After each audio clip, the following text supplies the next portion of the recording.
senior party, Labour Party source has said it's the Middle East, not the West Midlands, that will have won Andy Street, the contest. Once again, Hamas are the real villains. A Conservative source has gone back to our political editor there saying that quote is vile, and they insist that the contest is extremely close. Yeah. So that issue coming up certainly there as well. Is that the language that people should be using? This is the first time I've heard this. That is the language. This quote, and we need to see what happens in the election in the West Midlands. I was in the West Midlands yesterday campaigning, and it wasn't where I was the issue that was coming up on the doorstep. Right, but is that the language that Labour candidates, Labour councillors, Labour mayoral candidates should be using? Well, it's not the language that I would personally use, but we need to see what happens with that result and analyse, them when they come out. But we haven't seen those results yet, Joe.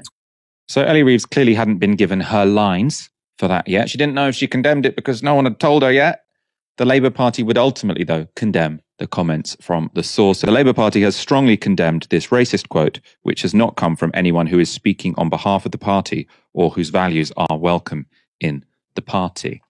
Now, there is an ambiguity because Labour source, who is that? Right? Is that someone who's working for the Labour candidate in the West Midlands? Is it a councillor?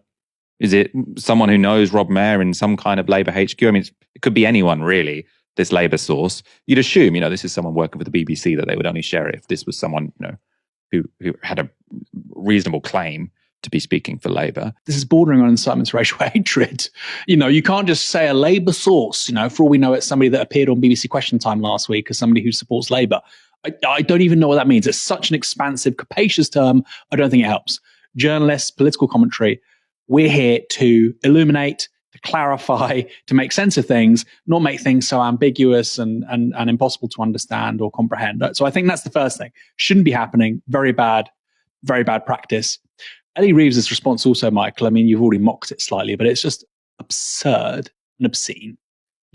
I'm hearing in my earpiece right now, yes, I can confirm it's racist. This isn't VAR, okay?